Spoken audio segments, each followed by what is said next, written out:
দর্শক, কালের কণ্ঠের official Facebook পেজে সকলকে স্বাগত জানাচ্ছি। আমি খুশবু হাসান রনি। আমরা এই মুহূর্তে রয়েছি রংপুরের যে সেনপাড়া এলাকা রয়েছে, এখানে যিনি জাতীয় পার্টির চেয়ারম্যান GM কাদের, তার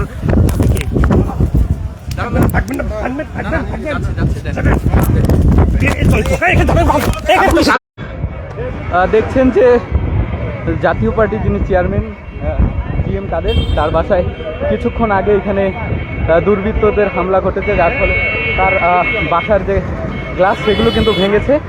আমরা দেখছি যে জাতীয় পার্টির যারা নেতাকর্মী রয়েছেন তাদের সহ একটা কিন্তু উত্তেজনা এখানে বিরাজ করছে। নিশ্চয়ই আপনারা দেখছেন, আমরা এই মুহূর্তে রয়েছে কিন্তু রংপুর নগরীর যে সেনপাড়া এলাকা রয়েছে এখানে।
দর্শক, নিশ্চয়ই আপনারা দেখছেন যে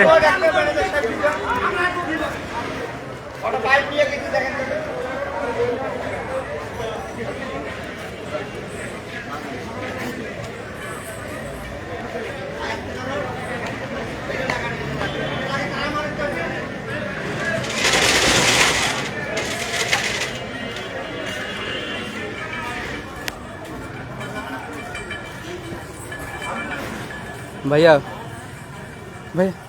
হ্যাঁ হ্যাঁ শুনেন, আমাকে ওরা ভুল বুঝে ওরা হামলা করতেছিল, জাতীয় পার্টির লোক ছিল। আমি কোনো রকম দেখে আসছি, দূরে অবস্থান করছি।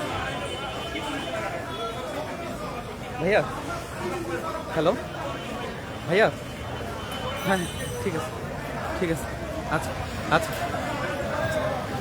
দর্শক, আপনাদেরকে দেখানোর চেষ্টা করছিলাম কিছুক্ষণ আগেই, কিন্তু দেখছেন যে একপাশে কিন্তু জাতীয় পার্টির যারা নেতাকর্মী রয়েছেন তারা কিন্তু ইতিমধ্যে এসেছেন এবং তারা এখানে অবস্থান করছেন, এবং অন্য পাশে যারা আন্দোলনকারী রয়েছে তারা কিন্তু ঠিক তার অপর পাশে অবস্থান করছেন। এবং কিছুক্ষণ আগে আমরা দেখেছি যে এখানে কিন্তু যে একটা ধাওয়া পাল্টা ধাওয়া সেটি কিন্তু হয়েছে, আমরা এমনটি দেখেছি, এবং এখানে কিন্তু জাতীয় পার্টির লোকজন অবস্থান করছেন।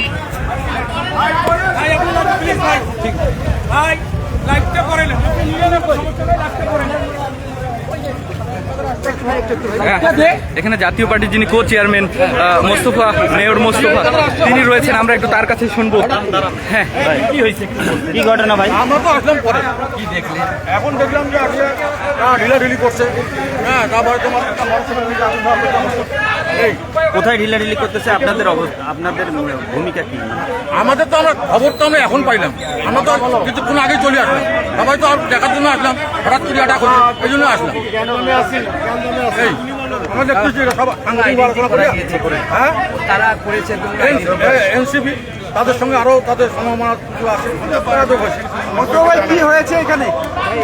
হ্যাঁ, কি হয়েছে এখানে? হঠাৎ করে এখানে GM কাদের সাহেব আসছেন, আজকে এক বিয়ের দাওয়াতে যাবেন, সেই দাওয়াতে আসার কথা হয়তো বা ওরা লিক আউট হয়েছে শুনছে, এই জন্য আতর্কিত এখানে আসে GM কাদের ওপর। একটা GM কাদেরকে গ্রেপ্তার করতে হবে, GM কাদের এইগুলা এই অবস্থা। আমরা তো হঠাৎ করে শুনলাম, হঠাৎ করে আসলাম। এখন আমাদের সবাই বসে আবার সিদ্ধান্ত নেওয়া। কি করছে তারা? মোটরসাইকেল কি ভাঙচুর করলো এবং এই হামলাটার কারণ কি? কারণ তো কিছু বুঝলাম না ভাই। কি ক্ষয়ক্ষতি করছে? কারণ হলো GM কাদেরকে গ্রেপ্তারের দাবি জানাচ্ছে, এটা হলো মূল স্লোগান তাদের। তারপরে ওই মিছিল করে ওরা হঠাৎ করে আসছে। হ্যাঁ, যেমন কালকে তারা হঠাৎ করে মিছিল করছে, আমরা মিছিল করে প্রোগ্রাম শেষ করে চলে যাওয়ার পরে হ্যাঁ এই পরে একটা ওই পার্টটা সেলিব্রেট দিয়ে মিছিল করছে, ওই আজকে হঠাৎ করে তারা ভাই কি পুরাই দিল? না, আমরা কেবল আসলাম, এটা আমরা বুঝতে পারি। ভাই ইয়াসির ভাই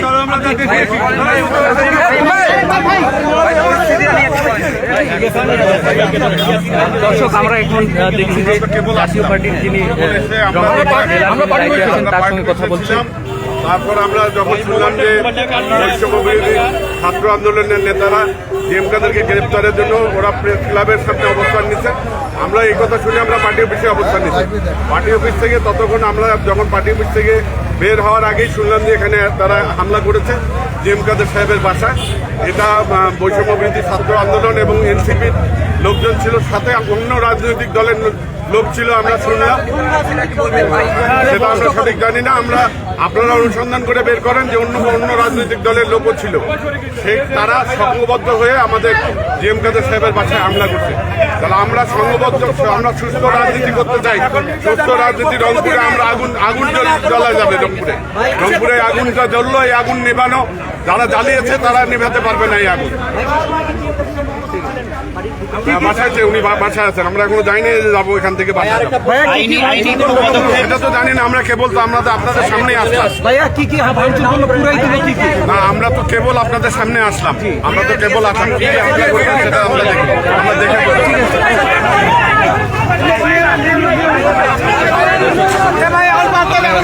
নিশ্চয়ই দেখছেন যে জাতীয় পার্টির যে নেতাকর্মীরা রয়েছেন তাদের অবস্থান রয়েছে ঠিক রংপুরের যে সেনপাড়া এলাকা রয়েছে, সেখানে জিএম কাদেরের যে নিজস্ব বাসা স্কাই ভিউ, সেই বাসায় কিন্তু আমরা দেখেছি যে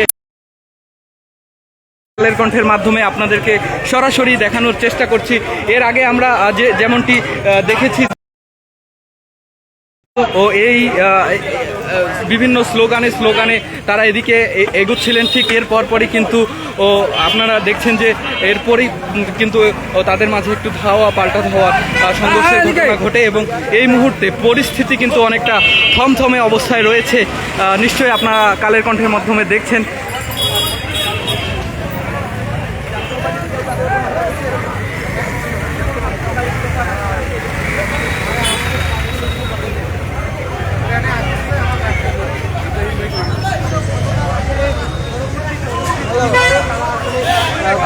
দর্শক আমরা কিন্তু আপনারা দেখছিলেন, আমরা কিন্তু কথা বলছিলাম জাতীয় পার্টির যিনি কো চেয়ারম্যান রংপুরের, যিনি সাবেক সিটি মেয়র মোস্তাফিজার রহমান মোস্তফা, তিনি কিন্তু এখানে এসেছিলেন এবং তিনি যেমনটি বললেন যে এই যে তাদের জাতীয় পার্টির যে জিএম কাদেরের যে বাসা, সেখানে যে হামলার ঘটনা ঘটেছে সেটি সম্পর্কে তারা জানেন না এবং ঠিক এর পরে তারা কিন্তু সেখানে গিয়ে তার যে পদক্ষেপ সেটি তারা গ্রহণ করবেন এমনটি কিন্তু তারা জানাচ্ছিলেন। তো এই মুহূর্তে কিন্তু পরিস্থিতি এইখানকার অনেকটাই কিন্তু থমথমে পরিস্থিতি বিরাজ করছে।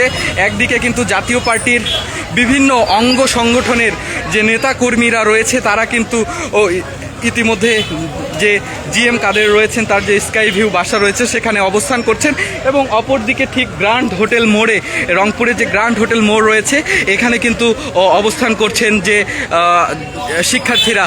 আমরা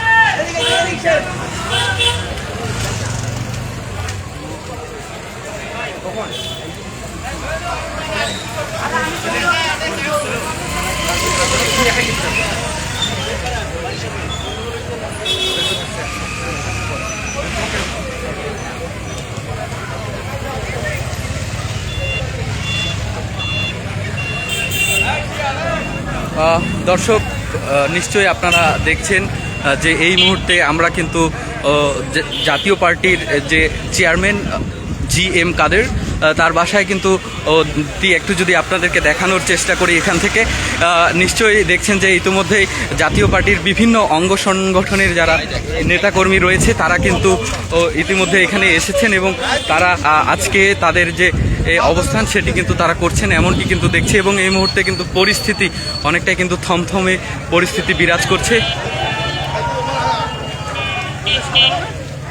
আমি তো প্রেস ক্লাব থেকে ওদের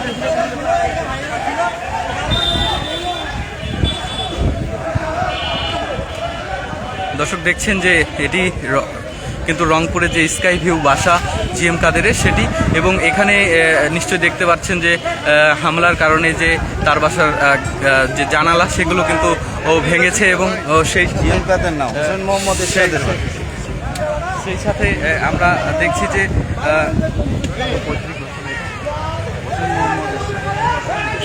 দেখছেন যে একটি গাড়ি কিন্তু ইতোমধ্যে পুড়ে গিয়েছে, একটি মোটরসাইকেলে সেটি কিন্তু পুড়ে গিয়েছে, এমনটি কিন্তু আমরা দেখছি। এই মুহূর্তে পরিস্থিতি কিন্তু অনেকটাই থমথমে পরিস্থিতি এখানে বিরাজ করছে, নিশ্চয়ই আপনারা ক্যামেরার চোখে সেটি কিন্তু দেখছেন।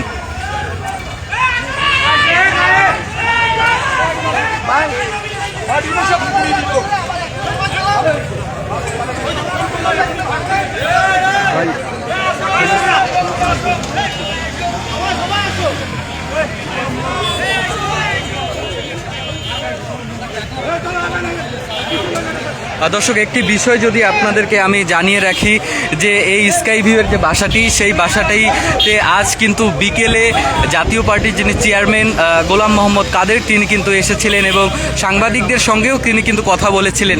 ঠিক এর পরে কিন্তু জিএম কাদের এর রংপুরে অবস্থান কর্মসূচিকে কেন্দ্র করে যারা শিক্ষার্থী রয়েছেন তারা কিন্তু এখানে বিক্ষোভ কর্মসূচি করেন, এবং বিক্ষোভ কর্মসূচিটি এক পর্যায়ে এই যে জিএম কাদেরের যে বাসাটি রয়েছে রংপুরের সেনপাড়া, এখানে আসলেই কিন্তু তারা একটি সংঘর্ষের ঘটনা ঘটে, এমনটি কিন্তু আমরা দেখতে পেয়েছি। এবং বর্তমান যদি পরিস্থিতি একটু জানিয়ে রাখি যে কাদের কিন্তু এখানেই রয়েছেন, এই তার যে এই বাসাটি রয়েছে মূলত এই বাসাটিতেই কিন্তু জিএম কাদের অবস্থান করছেন, এমনটি কিন্তু আমরা জানতে পেরেছি।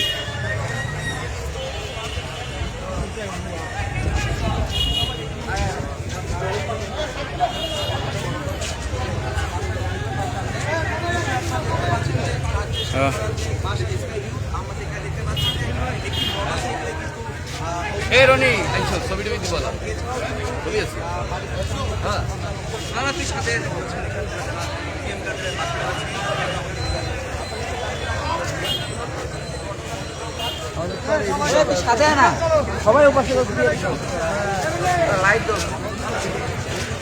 দর্শক, নিশ্চয়ই আপনারা ক্যামেরার চোখে দেখলেন যে জিএম কাদেরের যে পৈতৃক বাসাটি, এটি মূলত হুসাইন মোহাম্মদ এরশাদ তার বাসভবন, এবং এটাই তাদের পৈতৃক যে বাড়ি সেটি, এবং এখানেই কিন্তু রংপুরে কোনো সফরে আসলে জিএম কাদের ঠিক এই বাসাটিতেই কিন্তু অবস্থান করেন। আজ কিন্তু এই যে অনাকাঙ্ক্ষিত যে একটি পরিস্থিতি তৈরি হয়েছে, নিশ্চয়ই আপনাদেরকে সেটি কালের কণ্ঠের মাধ্যমে আমি খুশবু হাসান রনি আপনাদেরকে দেখানোর চেষ্টা করছিলাম। এবং এই মুহূর্তে কিন্তু শক্ত অবস্থানে রয়েছে দুই পক্ষই, অর্থাৎ জাতীয় পার্টির যে বিভিন্ন অঙ্গ সংগঠনে যারা নেতাকর্মী রয়েছেন তারাও কিন্তু এসে অবস্থান নিয়েছেন যাতে কোনো ধরনের কোনো অনাকাঙ্ক্ষিত ঘটনা না ঘটে, সেটি কিন্তু আপনারা দেখছেন।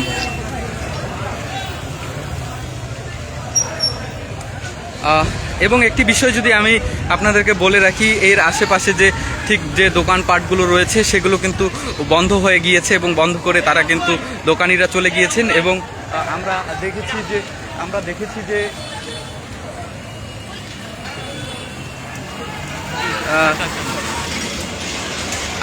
দেখেছি যে বিভিন্ন ধরনের কিন্তু স্লোগান আমরা এখান থেকে শুনতে পেয়েছি, এমনটি কিন্তু আমরা জেনেছি।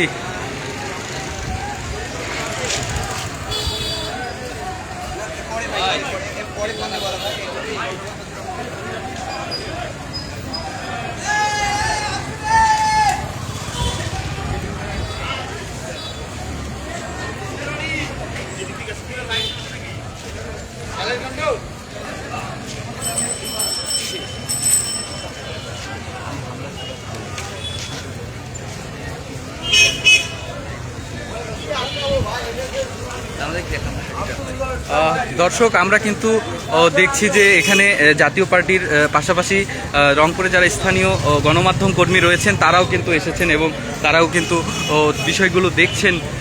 আবার আমরা দেখেছি যে একটু দূরেই কিন্তু আইন শৃঙ্খলা বাহিনীর সদস্যরা অবস্থান করেছিলেন, এমনটি কিন্তু আমরা দেখতে পেয়েছি।